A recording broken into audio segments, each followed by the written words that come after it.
सिंध जियां हैदराबाद भी सकाफती रंगन में रंगजी वही है। गोठ खेर मोहम्मद बबर में सकाफती कचेरी मुनक़िद की वई, जॾहिं त गोठ जे रोडनि ऐं घिटियुनि जी भितुनि ते पेंटिंग करे सकाफती रंगन सां रंगियो वियो। मुनक़िद कयल कचेरी में वॾे अंग में माण्हुनि सकाफती वेस वॻा पेरे शिरकत कई। कचेरी जेका आहे इहा गोठ ख़ैर मोहम्मद बबर में असां बबर बिरादरी जे तरफ़ां इहा असां कचेरी मुनक़िद कई आहे ऐं असांखे तमामु घणी ख़ुशी आहे जो सिंध टीवी वारनि असांखे कवरेज बि ॾिनी आहे ऐं सिंध जी ज़मीन ऐं सिंध जा जेके ॿेट आहिनि उहे सिंध जी मिल्कियत आहिनि ऐं इन जो विरहाङो असीं कॾहिं बि न चाहींदासीं, भले असांखे पंहिंजी जान जो नज़रानो छो न ॾियणो पए। असांखे तमामु घणी ख़ुशी आहे। असां गोठ ख़ैर मोहम्मद बबर वारा असांखे काफ़ी पहिरें ॾींहं खां वठी असां हीउ कल्चर डे मल्हाइणु शुरू कयो आहे।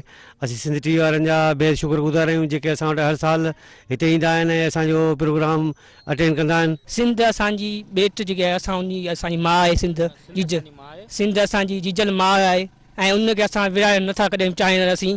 असांजी ही असां कंहिंखे बि हिन सिंध धरती जे पंहिंजो नालो ऐं कंहिंजे बि हिते सकाफ़त ख़िलाफ़ कोन ॻाल्हाईंदासीं। असां हीअ कल्चरल डे असां गोठ ख़ैर मोहम्मद बबर में मल्हाए रहिया आहियूं बबर बिरादरी जे तरफ़ां ऐं सिंध जी ज़मीन असांजी मिल्कियत आहे, इहा असां कंहिंखे बि विराइण कोन ॾींदासीं। ॻोठाणनि जो चवणु आहे त सिंध जी सकाफ़त जो ॾियारो सिंध टीवी नेटवर्क सां गॾु मल्हाए रहिया आहियूं ऐं हिननि वचन वरजायो त सिंध जे ॿेटनि ऐं सिंध जी ज़मीन जी हिफ़ाज़त करण लाइ हू हर वक़्तु तयारु रहंदा। कैमरामैन शाहिद रिन सां गॾु फ़िरोज़ बबर, सिंध टीवी न्यूज़, हैदराबाद।